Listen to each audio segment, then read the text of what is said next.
Wounded puppy refused to leave the dying fawn. What he did next shocked everyone. The forest of Willow Bend was usually a place of silence in the early dawn, broken only by the whisper of wind threading through pine needles and the faint rush of water over stones. But on that bitter morning, the silence was torn apart by a sound that chilled the heart, a high-pitched whimper, ragged and desperate, cutting through the mist. A young German shepherd pup, no older than 6 months, lay sprawled in the frosted grass. His paw was shredded and bleeding, tangled moments before in the cruel teeth of barbed wire. He should have been dragging himself away to safety, should have hidden from pain and predators. Instead, his small, battered body pressed stubbornly over another form, frailer, trembling, barely clinging to life. Beneath him was a fawn, its thin legs splayed awkwardly, a patch of fur torn raw where the same wire fence had cut into its side. Its breaths came in shallow gasps, eyes glazed with terror and exhaustion. The pup growled low, baring milk teeth at the shadows of circling crows overhead, daring them to swoop closer. Blood dripped from his paw, staining the snow, but he did not move.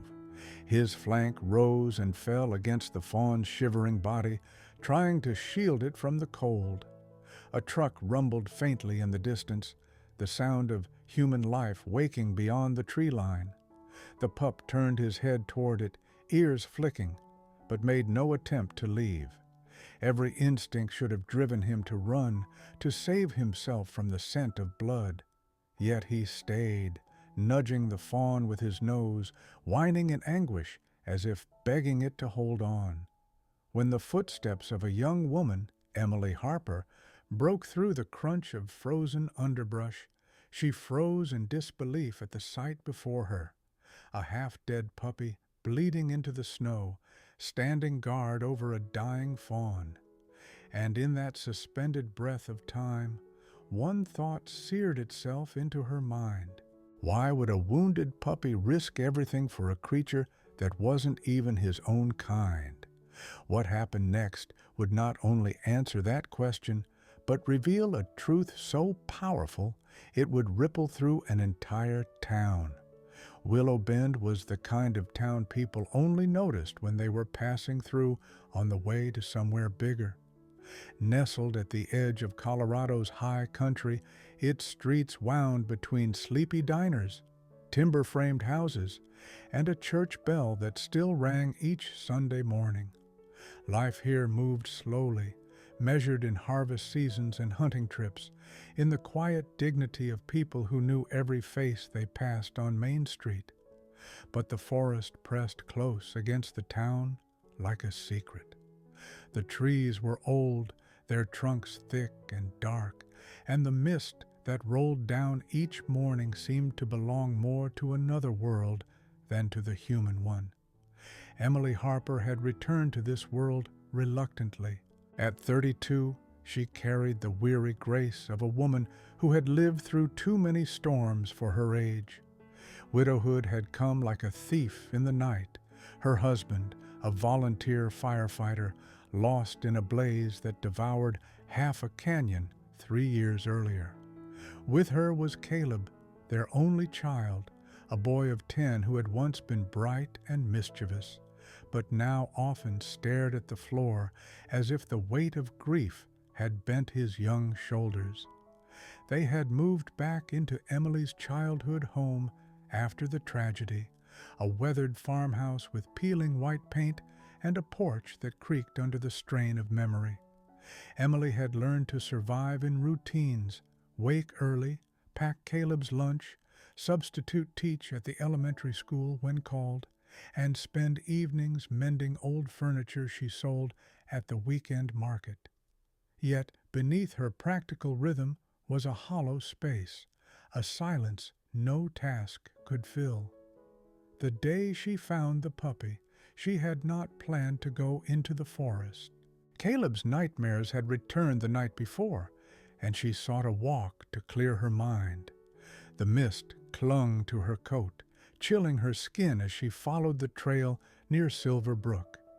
That was when she heard the sound, the raw whimper of pain mingled with something protective, defiant. What she discovered there altered the landscape of her life as surely as if a river had shifted course. The puppy lay bleeding, his paw swollen and raw, his body draped partly across the fawn. He was gaunt, ribs pressing through thin fur, yet his amber eyes burned with a fierce light that startled Emily. The fawn, barely alive, flickered its ears weakly. Emily dropped to her knees, heart pounding. She knew enough to see that both animals were close to collapse. In that moment, Emily saw not just a pup and a fawn, but a reflection of her own life, battered, clinging, desperate for a reason to hope. She whispered softly, as though speaking to a child, "It's all right now. You're not alone anymore."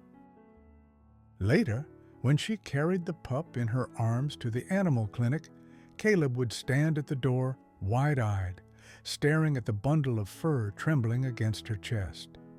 "Is it ours?" he asked, voice hushed with a mixture of awe and fear. Emily hesitated before answering. "For now, we'll keep him safe." Caleb reached out, tentative, brushing the pup's head with one finger. The pup flinched, but did not pull away. It was the first time in months Emily saw her son's eyes spark with something close to wonder. At the clinic, Dr. Michael Stone treated the puppy's wounds, cleaning the gash on his paw, bandaging it with firm precision. "He's tough," the doctor said, shaking his head in disbelief. "Most pups his age would have given up. He didn't just survive, he chose to stay. That fawn must have meant something to him." The fawn, taken to the nearby Wildlife Rehabilitation Center, was given the name Willow. The puppy, after some debate between Emily and Caleb, was christened Ranger. Ranger did not behave like other rescued dogs. He refused to settle at first, pacing near the door as though his duty was unfinished. At night, he whimpered and clawed softly at the window, ears straining toward the woods where Willow lay recovering. He ate little, his eyes always scanning, restless. Caleb whispered to Emily one night, "He misses her, doesn't he?" Emily, brushing hair from her son's forehead, nodded. "Yes, he does. Maybe he sees something in her that we can't." And so a fragile thread of connection began weaving itself. Ranger, still limping, began to trust the gentle hands of Emily and the shy companionship of Caleb. Willow, too, slowly regained strength, her thin legs steadying under the watchful care of the Wildlife Center. When Ranger was finally allowed to visit her again, the change was immediate. His tail wagged for the first time, and Willow lifted her head eagerly, nosing at him. For Emily and Caleb, watching that reunion was like witnessing the first sunrise after a storm. The town of Willow Bend soon whispered about the strange pair, a wounded pup and a fragile fawn, bound together by something stronger than survival. But for Emily, it was more than a story to share at the market. It was the beginning of a healing she had thought impossible, a sign that broken souls could find one another in the most unlikely places. The morning frost still clung to the windows when Emily eased open the door of the Wildlife Center. Caleb shuffled beside her, his breath clouding the glass as he pressed forward, eager. Ranger limped slightly, his bandaged paw clicking against the linoleum floor, but his eyes were sharp, scanning, already searching for the one creature who had anchored him since that night in the woods. Inside the rehabilitation pen, Willow stood uncertainly on spindly legs. Her fur was patchy where it had been shaved for treatment, and her eyes carried the wary dullness of an animal too accustomed to pain. Yet the moment Ranger appeared, she shifted, ears flicking, nostrils quivering. She took a trembling step, then another, as if pulled by an invisible thread. Ranger froze at the gate, his whole body stilled except for the slight tremor in his tail. For a heartbeat, the world seemed to pause. Then Emily unlatched the gate, and Ranger moved forward with quiet urgency. He pressed his nose to Willow's neck, sniffing, circling her once, twice, before settling beside her. Willow leaned into him, a frail weight against his flank. Caleb gasped softly.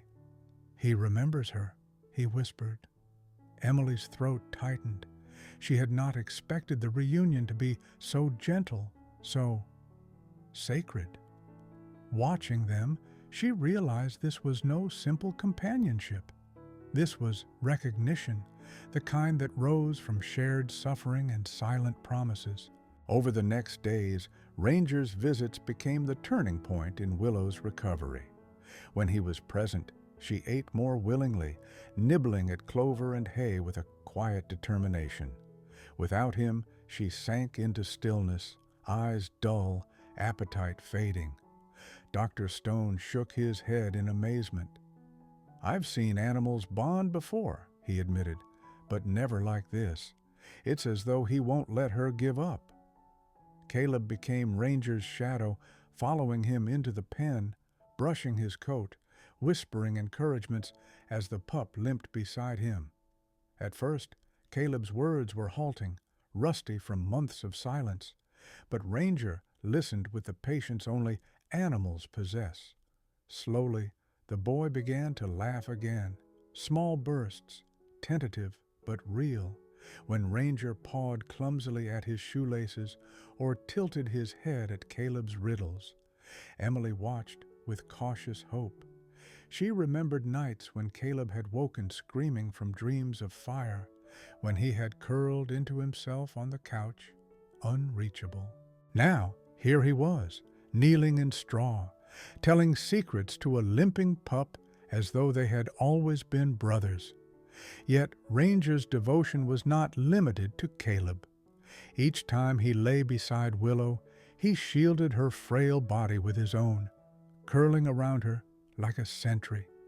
Once, when another deer stumbled too close in the pen, Ranger placed himself between them, teeth bared in a growl that shocked the caretakers. He was still a puppy, but in his heart he was already a guardian. One afternoon, when the sunlight slanted golden through the rafters, Caleb brought a sketchbook into the pen.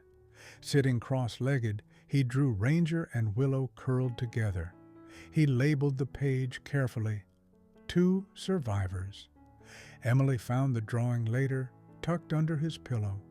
It was the first time he had picked up a pencil since his father's funeral. That night, as she tucked him into bed, Caleb asked, "Mom, do you think Ranger was meant to find Willow? Like, it wasn't an accident?" Emily brushed his hair back, her voice soft. "Maybe sometimes the broken ones find each other so they can heal together." Downstairs, Ranger slept by the door, twitching in dreams, whimpering softly. Emily thought of the pup's stubborn loyalty, his refusal to abandon Willow even when he bled. And she realized something else. Ranger wasn't just saving the fawn, he was saving her son. The bond between dog and deer, fragile yet unshakable, had begun to weave itself into the fabric of their lives. And though none of them could know it yet, that bond would soon be tested in ways that would tear open old wounds and reveal the depth of courage hidden within them all. The snow outside Silver Creek melted slowly that spring, but the scars of winter lingered in more than just the land. Emily often found herself staring at the mountains beyond her window, remembering the life she had before the accident. She had once been a music teacher, filling her days with laughter, notes drifting from the piano like sunlight through open windows. Then came the fire that consumed the small cabin where her husband had been working late. The blaze took him swiftly, leaving only silence and ash. Caleb had been 8 then, a boy who once laughed easily, suddenly trapped inside nightmares. He stopped playing soccer, stopped laughing at the cartoons he used to adore. Nights were the worst. He woke screaming, clutching his chest as though the smoke still clung to his lungs. Emily tried therapy, medication, prayers whispered into her pillow. Nothing seemed to soothe him. Slowly, their home became a museum of grief, where laughter was a visitor who never stayed. Ranger's arrival had changed that, but only partly. Emily knew the boy and the pup mirrored each other, both scarred by what they had survived. Ranger's past was told not in words, but in wounds. Dr. Stone explained that the pup's injuries were older than the day they found him. The scars on his legs, the torn ear, the way he flinched at sudden movement. These spoke of cruelty. He had likely been discarded from a backyard breeder, unwanted, treated as disposable. Yet, somehow, when he found Willow tangled in wire, he had chosen not to run from pain, but to shield another from it. His loyalty was born from suffering. And Willow, fragile Willow, her story reached Emily through Maria, a volunteer at the Wildlife Center. The fawn's mother had been struck by a car that winter. Locals said the doe had been seen limping, still trying to nurse her baby despite her broken hip. When she was finally found by the roadside, lifeless and cold, Willow had disappeared into the woods, half-starved and frantic. She had stumbled into the fence that nearly ended her life. 4 souls, Emily, Caleb, Ranger, Willow, each carried a wound carved deep by tragedy. And yet, in each other, they began to see fragments of themselves. One evening, as the fire crackled low, Caleb asked his mother about his father. Emily hesitated. It had been months since Caleb had spoken his name.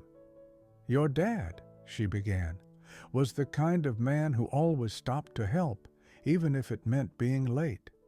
He used to say the world was full of broken things, and our job was to mend what we could." Caleb listened in silence, then looked down at Ranger curled at his feet. "Like him?" he whispered. Emily's eyes filled with tears. "Exactly like him." Ranger stirred, sensing the emotion, and pressed his nose against Caleb's palm. In that moment, Emily realized her husband's legacy had not burned away in the fire. It lived on in the stubborn pup who refused to give up, in the boy slowly finding his voice again. At the Wildlife Center, Willow's recovery mirrored their own. She gained weight, her eyes brightened. Yet sometimes, when the wind howled through the rafters, she trembled violently, as though remembering the night she lost her mother. Ranger would press close to her then, anchoring her, the way Caleb sometimes pressed against Emily's side when nightmares clawed back into his dreams. The tragedies that had nearly broken them now served as threads weaving them together. Emily often thought of it as a tapestry of scars, each mark painful, but when stitched together, forming something unexpectedly strong, even beautiful. Still, the past had its claws. There were nights when Caleb woke sobbing, clutching Ranger as though afraid he might vanish. There were days when Ranger yelped at the sound of distant fireworks, his body folding into itself as memories of past cruelty resurfaced. And there were mornings when Emily sat with her coffee, staring at the empty chair at the table, wishing for a voice she would never hear again. Yet every time the weight threatened to crush them, something small pulled them back. Willow nibbling clover from Caleb's hand, Ranger nudging Emily toward the piano until she played again, Caleb sketching not just shadows and fire, but also light and hope. Their tragedies had not ended. They would never truly vanish. But together, they had found a fragile rhythm, a way of breathing through the pain. And though none of them knew it yet, the bond they had forged would soon be tested in ways that echoed their past losses, forcing them once again to stand at the edge of despair and choose whether to surrender or to fight for life. The storm came without warning. By late afternoon, Silver Creek's sky had turned the color of slate, winds clawing at the trees until branches snapped like bones. Emily had just returned from town with Caleb when the first thunder rolled. Ranger, who rarely left the boy's side, paced anxiously near the window, ears pinned back. Even Willow, recovering steadily at the Wildlife Center, seemed to sense something in the air, pacing circles in her pen until volunteers grew uneasy. That night, the power failed. The house sank into a darkness broken only by the firelight. Caleb tried to be brave, but every crack of thunder reminded him of the fire that had taken his father, the sound of beams collapsing, of shattering glass. Emily held him close, whispering reassurances. Ranger pressed against Caleb's legs, steady as a stone. Yet none of them knew the danger was not only in the storm. At the Wildlife Center, the rising river broke through its banks, sweeping debris toward the fragile outbuildings. Willow's enclosure stood closest to the water. By the time Maria and Dr. Stone realized the flood's reach, it was too late to move her safely. Panic surged when they discovered the gate latch had been damaged by a falling branch. Willow, terrified, bolted into the storm. Word traveled fast. Emily received the call near midnight. "She's out there," Maria cried through the crackling line. "If she heads toward the highway—" The words dissolved into static, but the fear was clear. Emily turned to Caleb, who had overheard. His eyes were wide, wet with terror. "We have to find her," he said, his voice shaking. "She'll die out there alone." Before Emily could protest, Ranger barked sharply, tail stiff, body poised toward the door. It was not the restless bark of fear, but the commanding tone of certainty. Caleb looked at Emily, pleading. "He knows where she is." And so they went, into the rain, into the blackness, following the one creature who refused to hesitate. The storm was merciless. Sheets of rain slashed across their faces, mud sucking at their boots. Lightning split the sky, illuminating the forest in fleeting, jagged glimpses. Ranger moved ahead, nose low, weaving through the trees with uncanny precision. Caleb stumbled, but kept running, clutching the flashlight like a sword. Emily prayed with every step that they were not too late. Then, through the roar of water, they heard it, a cry, high and desperate. Willow. The beam of the flashlight caught her at the river's edge, trembling, hooves slipping on the mud. She was trapped against a fallen log, the current pulling at her legs. Caleb gasped. "Mama, she can't hold on."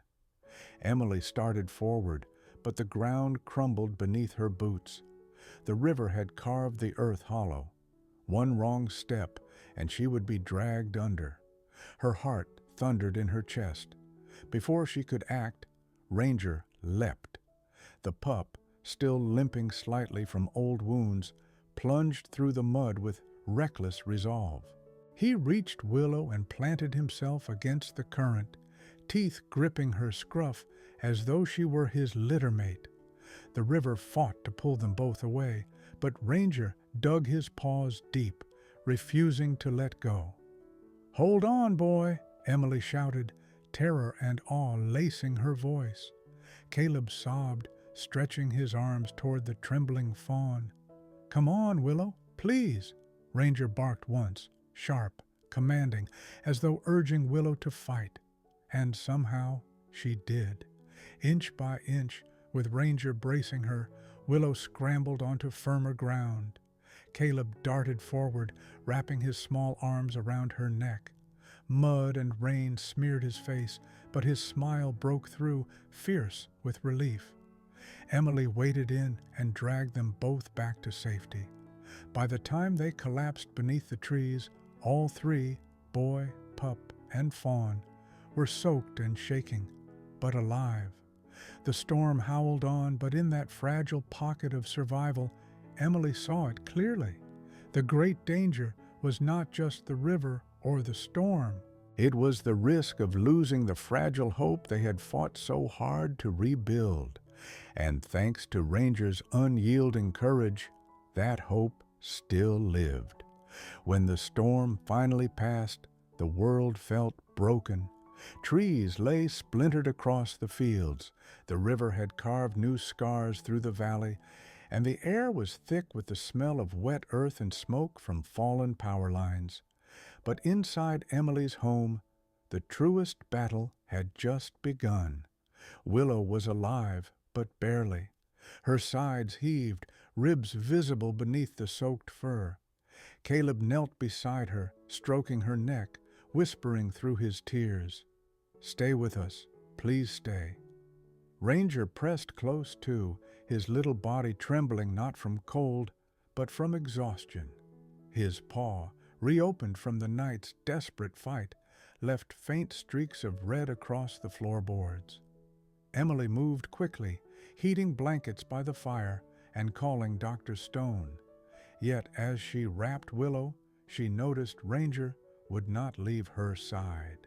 His muzzle nudged at her chest, his small whines urging her to fight. He refused to lie down until Willow stirred, even slightly. Hours blurred into dawn. Dr. Stone arrived, carrying his worn medical bag. He examined Willow, frowning at the damage the cold and stress had done. "She's fragile," he said quietly. "Too fragile, the odds." His words faltered as he looked at Caleb clutching Willow's hoof, eyes wide with dread. Ranger barked once, sharply, as though to silence the doubt. He lay against Willow, sharing what warmth his wounded body still held. Dr. Stone sighed. "Well then, let's fight with them." The house became a sanctuary of vigil. Emily prepared warm fluids, Dr. Stone administered medicine, and Caleb never once left Willow's side. Ranger stayed pressed against her, sometimes licking her face, sometimes nudging her to keep her awake.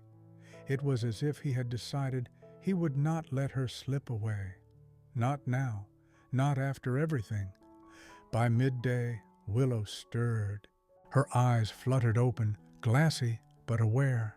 A weak cry left her throat, and she shifted, enough to press her nose against Caleb's palm. The boy gasped with joy. "She's here, Mama! She's still here!" Tears streaked Emily's cheeks. "Yes, sweetheart, she's still here." But Ranger, brave Ranger, finally collapsed. His little body, wrung out by pain and exhaustion, gave way as he sank to the floor. Caleb cried out, thinking the worst, but Dr. Stone reassured him. "He's not gone. He just gave everything he had." For 2 days, house and barn became one world, a place of hushed whispers, slow healing, and unspoken prayers. Willow regained strength first. She began to eat again, nibbling from Caleb's hand, and her fragile legs grew steadier each day. Ranger, though, needed longer. His paw wound had worsened, and fever haunted his small body. There were moments when Emily wondered if saving Willow had cost him his own life. Then it happened, one of those moments that would be etched forever in memory. Caleb had fallen asleep beside Willow, his small arm draped over her neck. The firelight flickered, and Ranger, stirring weakly, dragged himself closer. He nudged Caleb's hand, then placed his head gently across both boy and fawn, a silent vow that he belonged with them no matter the cost. Emily, watching from the doorway, pressed her hand to her mouth. It was not just survival, it was family. A family stitched together by pain, but also by a love so fierce it defied the cruelty of the world outside. By the week's end, both Ranger and Willow were strong enough to step outside into the pale winter sun. The storm had left wreckage everywhere, but in the yard, Caleb laughed for the first time in months as Willow wobbled after him and Ranger bounded, still limping but jubilant, at his heels. Emily whispered to Dr. Stone, who stood beside her. He saved her, and she saved him. The doctor nodded, his eyes misty. Sometimes healing doesn't come from medicine. Sometimes it comes from love refusing to let go. And in that moment, it was clear. The redemption was not only Willow's survival or Ranger's recovery. It was Emily and Caleb's healing, too. The slow mending of a family shattered by loss, now stitched back together by the courage of a wounded pup who had once refused to leave a dying fawn. Spring came slowly to Willow Bend, brushing away the scars of winter with green shoots and birdsong. Snowmelt ran through the fields, feeding the earth that had once seemed frozen beyond hope. And in a modest house at the edge of the forest, new life blossomed too. Ranger, no longer the frightened, wounded pup found bleeding in the woods, had grown into a strong young dog. His coat gleamed in the sunlight, the once raw paw now healed into a proud scar, a mark not of pain, but of survival. Willow, the fawn who had teetered so close to death, had grown taller and surer on her legs. She often visited the yard at dawn, nuzzling Ranger and Caleb before bounding toward the tree line, wild yet tethered by invisible threads of love. For Emily, the changes were deeper still. She had spent months learning to breathe again, to open the windows each morning and feel the air without the heaviness of grief pressing her chest.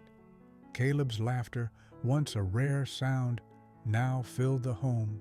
He raced Ranger across the meadow, his cheeks flushed with joy. When Willow leapt beside them, the picture was one of wholeness. Boy, dog, and fawn, each scarred, each mended, each alive. The community of Willow Bend, once skeptical of Emily's reclusive grief, found themselves inspired. Children came to the little barn to stroke Willow's neck, to run their fingers through Ranger's fur, to listen to Caleb's earnest retelling of how his dog had once refused to leave a dying fawn. Neighbors spoke of it as a parable of courage and kindness, something to remind them that even in the bleakest hours, there is light waiting to break through. On the anniversary of the storm, Emily placed a wooden sign at the edge of her property. Caleb had painted it himself, the letters uneven but full of heart. Here lives hope. And beneath the words were 3 handprints, Emily's, Caleb's, and a paw print pressed in fresh paint by Ranger.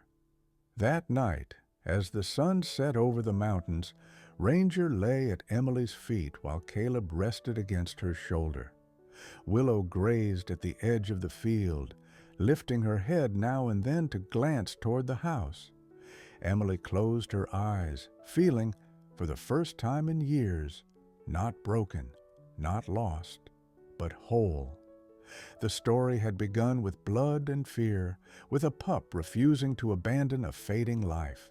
It ended with healing, laughter, and the quiet promise of tomorrow. Because sometimes the bravest hearts beat not in men or women, but in the chest of a small dog who once chose to stay.